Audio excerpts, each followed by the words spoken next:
Et bonjour à vous, bienvenue dans mon salon, mettez-vous à l'aise. Aujourd'hui, on va faire une vidéo hors sujet qui va expliquer en fait tout simplement, en tant que débutant, comment j'ai trouvé mes bases, comment j'ai trouvé mes repères sur Dofus, un jeu extrêmement complexe à prendre en main pour un nouvel arrivant.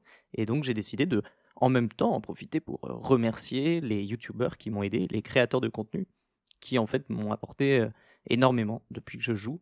Pour ceux qui ne me connaissent pas, je suis un joueur de Dofus depuis la sortie au collège, voilà, hein, mais en fait, j'ai arrêté pendant des années et je suis revenu à la sortie d'Unity et c'est vraiment la première fois que j'ai exploré un peu le contenu, THL et donc je me spécialise dans le PVP. Mon challenge, c'est d'essayer de progresser un maximum en PVP sur Dofus pour voir si, en fait, le jeu en vaut la peine en 2025-2024 et donc je donne mes impressions dans ma chaîne YouTube. Donc aujourd'hui, on fait un deuxième hors-sujet sur ma chaîne. Et donc c'est un format assez long. Donc installez-vous, prenez-vous une bière ou un café, peu importe. Je vais vous raconter un petit peu comment j'ai pu progresser en regardant les youtubeurs, les twitchers, streamers sur YouTube, puisqu'il faut savoir que dans Dofus, pour un débutant, chercher l'information, c'est pas forcément évident.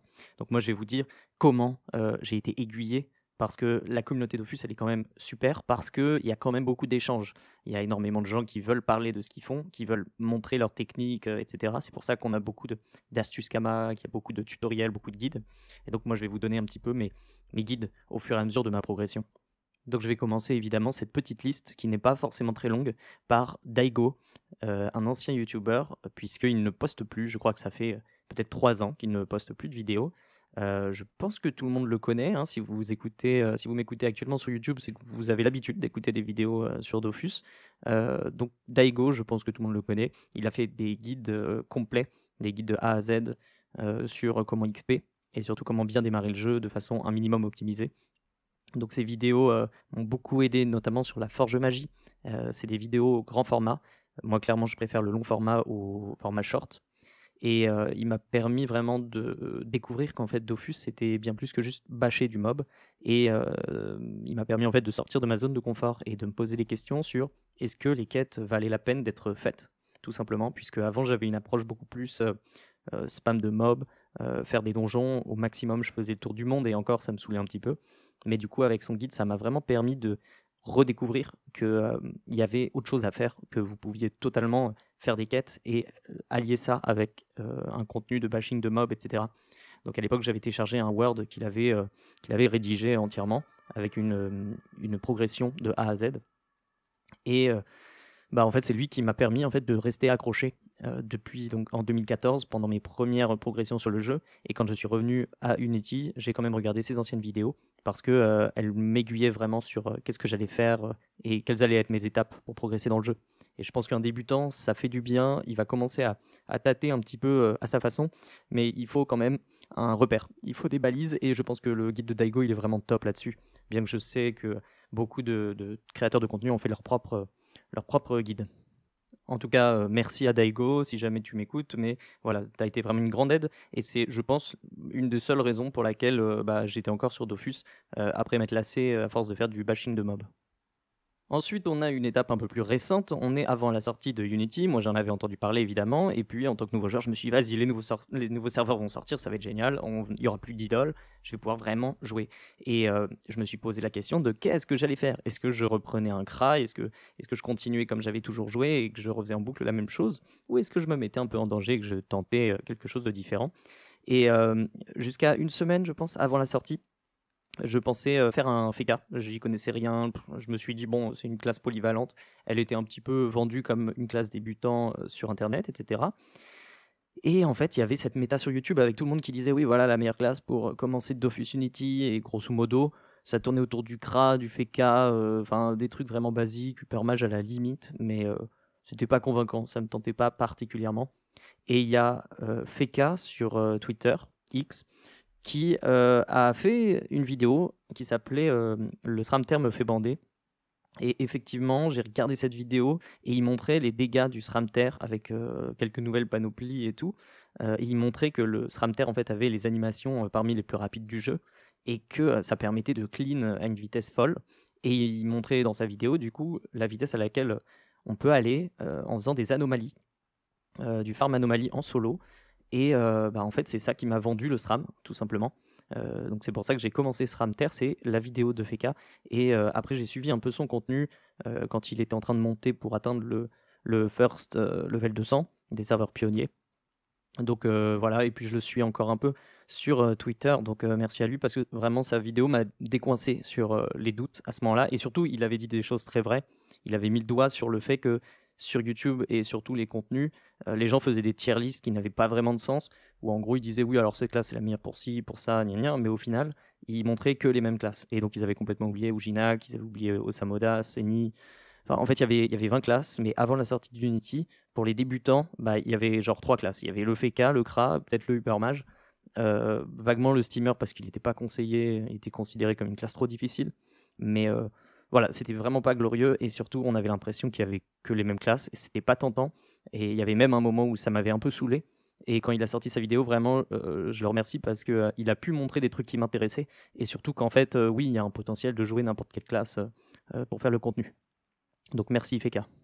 Enfin sort Unity, je peux créer mon personnage, je commence à jouer, mon petit SRAM, et au fur et à mesure de l'aventure, je commence à me poser des questions sur le déroulement du jeu, sur des nouvelles mécaniques, et surtout pendant l'event Back to Rush, il y avait énormément d'événements avec du farm de mobs, et Ankama ne faisait que publier l'image des monstres qui étaient à farmer pour avoir les pépites, et voilà, pour pouvoir participer à Back to Rush. Seulement, les débutants, ils n'ont aucune idée de qui sont les monstres qui sont en affichage. Et je ne pouvais pas envoyer sur le canal commerce, puisque si je faisais ça, je recevais 14 000 messages en même temps.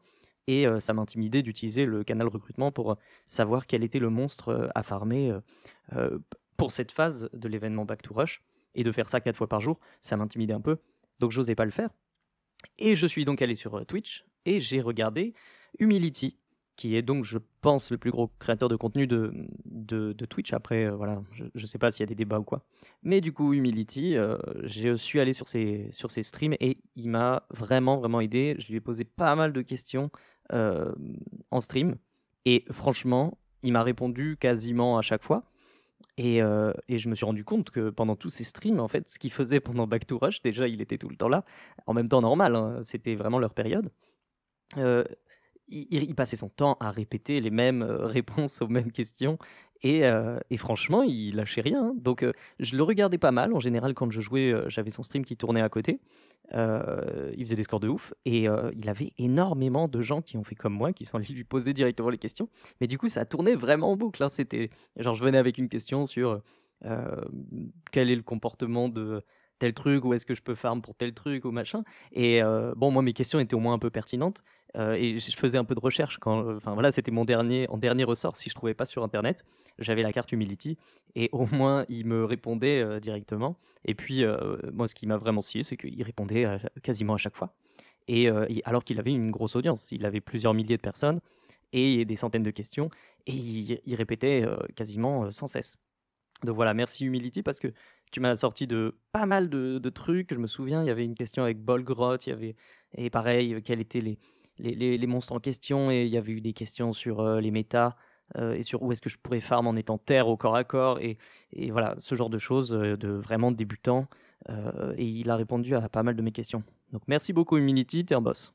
Donc après tout ça, forcément, j'arrive à progresser un petit peu dans l'histoire de Dofus et je commence à attaquer le PVP et je commence à chercher des stuff et je me dis: «Vas-y, c'est ça que je veux faire, ça va être cool», et je regarde, vite fait des vidéos de Sapeux, sur, YouTube, et puis je vois, bah, très bien, il sort des Vulbis, des Dofus sylvestres, des machins. Bon, je me dis: «OK, c'est pas pour moi, il est 200 full opti». Parfois il explique ses mouvements, mais en fait tous les trucs qu'il fait qui sont complexes, il les explique pas. Et j'aurais jamais, très clairement, j'aurais jamais un stuff pareil. J'aurais arrêté Dofus avant d'avoir un Dofus sylvestre ou un Vulbis ou un Ocre. Et du coup, en fait, ça m'intéressait pas de regarder un truc qui était absolument hors de portée. Et du coup, j'ai dû me rabattre sur quelqu'un d'autre, un YouTuber. Il s'appelle Psylo Bin. De toute façon, tous les liens des YouTubers seront dans la description. Psylo Bin.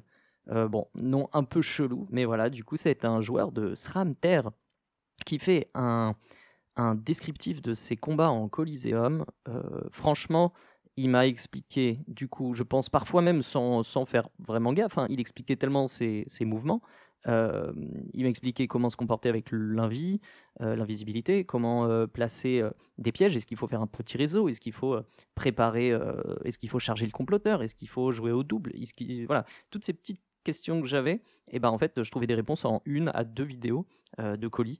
Donc, il y a des vidéos de 10 minutes, 15 minutes avec du PVP niveau 160, niveau 130, tout ça, en SRAM Terre. Donc j'étais exactement dedans.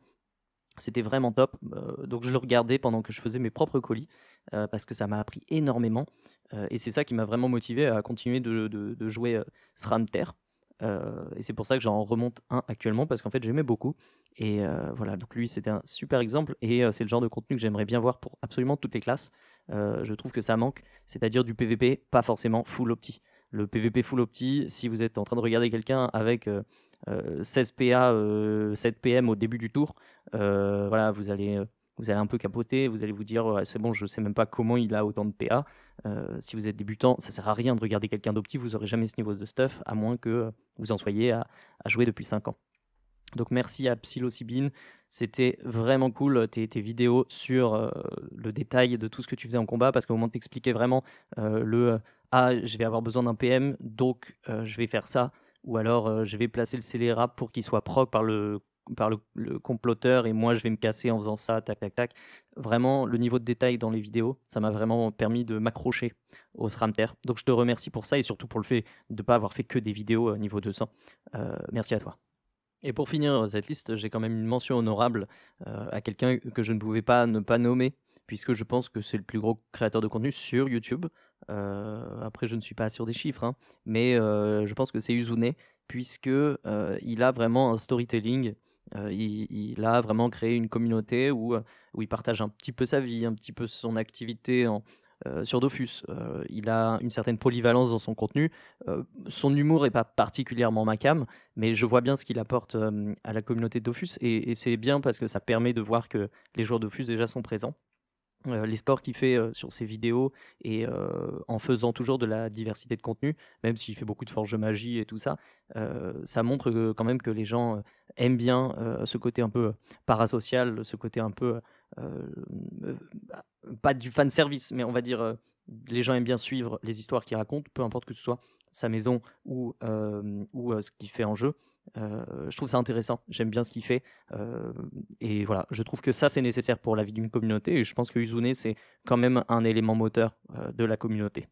Voilà, donc merci à toi Uz, et bon courage pour ton site parce que ah oui, il y a ça aussi, Heu, pourquoi mention honorable? C'est parce qu'en fait, c'est pas tellement ses vidéos qui ont une valeur énorme pour moi, c'est surtout son site. Uzune, c'est vraiment de la folie, le boulot qu'il doit y avoir derrière, c'est complètement craqué, quoi. Le temps qui doit être, passé dessus, pour un truc aussi bête pour nous que pour le consommateur. En fait, il y a une expression qui dit en marketing que plus c'est simple d'accès, plus il y a de travail en amont. Donc voilà, Uzune, c'est très facile d'accès. Vous avez accès à tellement de choses, à tellement de stuff que, bah, pour les débutants, c'est parfait, c'est super facile, donc ça veut dire que derrière, il y a un taf de monstre. Donc voilà, merci encore. Donc je vais arrêter cette vidéo ici, ça va faire, pas plus d'une vingtaine de minutes. Sachez si vous n'êtes pas habitué à mes vidéos que, ça c'est une vidéo courte pour moi, puisque je préfère faire, des heures de vidéo. Non je rigole, au moins 40 minutes, mais sinon c'est pas vraiment moi. Donc n'hésitez pas à vous abonner, à me lâcher un like si vous voulez ou un commentaire pour me dire si je suis à côté de la plaque ou mieux, si vous avez des gens qu'il faut que je suive.